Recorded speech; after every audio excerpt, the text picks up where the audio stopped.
es el bloque que nos ofrece semanalmente Evidencia y estamos con Yanis Seinfeld, vocera de Propuestas del Bicentenario, a quien como siempre damos la bienvenida al vuelo. Yanis, ¿cómo estás? Bienvenida. Hola Raúl, mucho gusto. Bueno, hay una mala noticia, es que las muertes por enfermedades crónicas como la diabetes o la hipertensión han crecido en 100%. ¿Qué es lo que ha pasado? ¿Nos estamos cuidando menos los peruanos o hay otros factores que se traducen en esta cifra? Sí, mira, Raúl, nosotros estamos muy preocupados por el desenvolvimiento del sistema de salud y las consecuencias que eso tiene en el ciudadano, que realmente no está accediendo a poder tener atenciones de calidad y oportunas. Y venimos analizando efectivamente las cifras de fallecidos y haciendo, digamos, yendo al detalle de estos fallecidos para ver dónde está centrado, digamos, los principales problemas. Y lo que hemos encontrado es que hay un incremento muy fuerte, como dices tú, en enfermedades hipertensivas, de hipertensión en más del 100%, en enfermedades del corazón en más de 200%, en diabetes, muy fuerte también, además del cáncer. Y yo creo que esto se explica por varias razones y todas necesitan ser atendidas. La primera es que estas enfermedades pueden ser consecuencia directa del COVID, ¿no es cierto? Sabemos que el COVID tiene impacto en temas de hipertensión, en temas del corazón. Entonces, esto puede ser consecuencia, digamos, del COVID en personas que han tenido COVID y que lo han sobrevivido, sí, y que se quedan con estas consecuencias, digamos, que tienen que ser atendidas y empezar a ver, digamos, cómo se pueden... Ahí, vamos, si te parece, parte por parte, porque me parece muy importante lo que tú estás mencionando, razón por razón, porque sé de muchos casos, y de hecho algún familiar mío lo sufrió, algún familiar mío que padecía cáncer, tenía el cáncer controlado y por el COVID no pudo seguirse tratando y falleció de cáncer. Digo cáncer que no es una de las enfermedades crónicas de las que estamos hablando, pero me parece que es un ejemplo que se puede aplicar también a la diabetes o la hipertensión, ¿no? Es decir,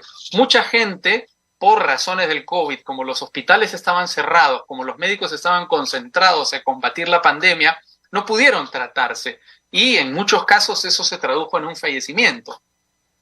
Exacto, esa es una razón incluso distinta a la que yo te estoy mencionando, pero que existe sin lugar a duda. La que yo te digo es de que en sí el COVID puede tener un impacto, ¿no es cierto? Y que todavía no se han hecho suficientes estudios, exacto, y que tenemos que empezar a hacer seguimiento a las personas para ver cuáles pueden haber sido los efectos que deja el COVID.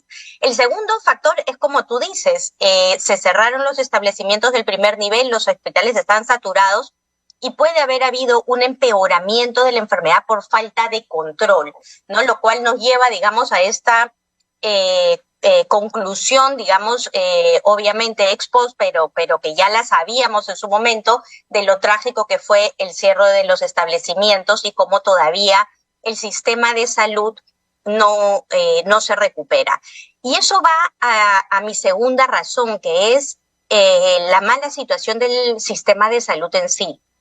Hace pocos días, Raúl, ha salido un informe de la Contraloría que menciona la situación del Hospital Arzobispo Loaiza específicamente, pero es un tremendo hospital y si el Loaiza está en esas condiciones, podemos imaginarnos que muchos de los hospitales están en esas condiciones, ¿no? Y señala, por ejemplo, que el Loaiza entre enero y julio del 2022 programó citas médicas, digamos, por solamente el 16% de las horas disponibles que tenía. Que la sala de observaciones del servicio de emergencia mantiene a las personas en promedio 2.8 días en vez de lo que establece la norma técnica, que es como máximo 12 horas. Que 6 de las 20 salas de operaciones se encuentran inoperativas. Entonces, lo que te quiero decir es, la segunda causa tiene que ver justamente con la falta del sistema, la falta de la adecuada operación del sistema de salud, que tiene como consecuencia que la gente o no llega a la atención o tenga que ir a la farmacia a gastar de bolsillo, pero que además no sustituye. Claro. Entonces, es realmente una situación dramática. Yo no sé si tú has visto estos programas donde nos muestran las colas que hay en los hospitales, pero sí, no solamente son los programas, también tenemos estos informes de la Contraloría que muestran la veracidad, digamos, y el drama de la situación, ¿no? Ahí entonces, Yanis, detengámonos en ese que me parece muy importante también como factor. ¿Por qué? Porque es un factor que tiene vínculos con la política. Es decir, de la misma manera que hay críticas a migraciones porque las colas son larguísimas, críticas también porque no se puede conseguir un pasaporte, es decir, porque la gestión es mala, y eso coincide con la llegada de este gobierno, digamos, podemos decir que el sector salud ha empeorado su gestión desde que este gobierno llegó, y con la llegada de este gobierno, ¿llegaron ministros como el señor Condori y el señor López? Mira, claramente el sector salud es un sector que viene atravesando problemas desde hace mucho tiempo, ¿no es cierto? Entonces no podemos decir de que todo el mal funcionamiento del sector se debe a eso. Luego vino la pandemia y el sector ha estado enfocado, digamos, en sostener la pandemia, sostener la vacunación, pero claramente tenemos un gran problema en esta gestión que no genera las condiciones adecuadas para poder avanzar. Tenemos un primer nivel de atención que está básicamente olvidado, donde tenemos que en uno de cada 2 establecimientos del primer nivel no hay médicos, donde no hay historia clínica electrónica en 9 de los 10 establecimientos, donde la infraestructura es inadecuada en el 100% de los establecimientos de acuerdo al mismo MINSA, y tenemos un sistema hospitalario, tenemos un sistema que está completamente distorsionado, ¿no es cierto? Y tenemos que la gente, ante la falta de la contención en este primer nivel, llega al hospital y sí, entra por emergencias, no encuentra la atención, ¿no es cierto? Entonces están sobrecargados, están sobresaturados, no hay una contención de la enfermedad. Estos temas de diabetes, de hipertensión se pueden controlar en el primer nivel con un adecuado seguimiento. Entonces, sí, realmente es muy desalentador que no tengamos un plan de acción, ¿no es cierto? Que no tengamos un norte, que no sepamos cómo poder realmente empezar a desarrollar además, las redes integradas. Sí, porque además, digamos, una de las consecuencias de la pandemia es que se invirtió de manera desesperada en el sector salud.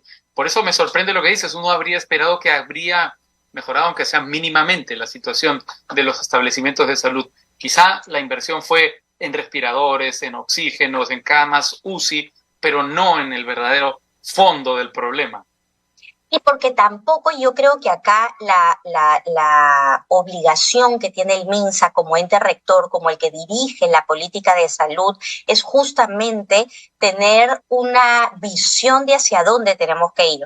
Y claro, no hay esa visión. Entonces, cuando tú no tienes una mirada de hacia dónde tengo que avanzar en el próximo año, en los próximos 5, en los próximos 10, y esto va a trascender gobiernos, o sea, esto tiene que ser una política de Estado, es de largo plazo, entonces realmente no logras avanzar, ¿no? Son manotazos, digamos, por todos lados, pero que no suman a que el paciente realmente tenga una atención más cercana, más oportuna, que le hagan seguimiento, y eso realmente es muy duro. Cosas muy simples, Raúl, que puede hacer el Ministerio de Salud: transparentar las cosas, transparentar los horarios de los médicos, de qué hora a qué hora van a trabajar, de qué horas a qué horas van a estar habilitadas las salas quirúrgicas. Información para que los ciudadanos podamos ver y para que ellos mismos puedan hacerle seguimiento, digamos, a los recursos que están manejando, ¿no es cierto? Porque si no hay información, si no hay transparencia, entonces es muy difícil mejorar. Nos quedaba una causa de este aumento en las muertes por enfermedades crónicas.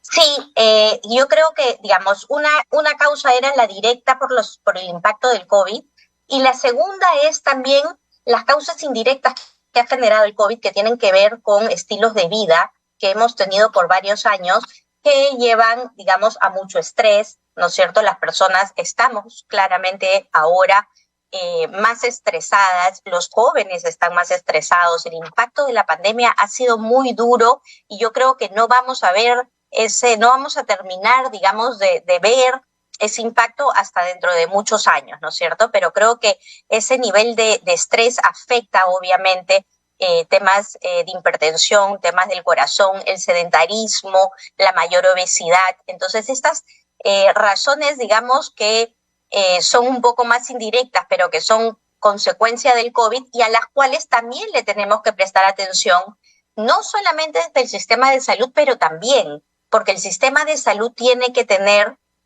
un enfoque justamente en la prevención, en la promoción de estilos de vida saludables, y para eso es clave la cercanía, digamos, del equipo médico, del equipo de recursos humanos y del establecimiento a la persona, ¿no es cierto? Para que puedas tener efectivamente una adecuada promoción y un adecuado seguimiento. De acuerdo, Yanni Seinfeld, vocera de Propuestas del Bicentenario, en el bloque que semanalmente nos ofrece Vidensa. Muchas gracias por tu participación en Al Vuelo. Como siempre es un gusto conversar contigo.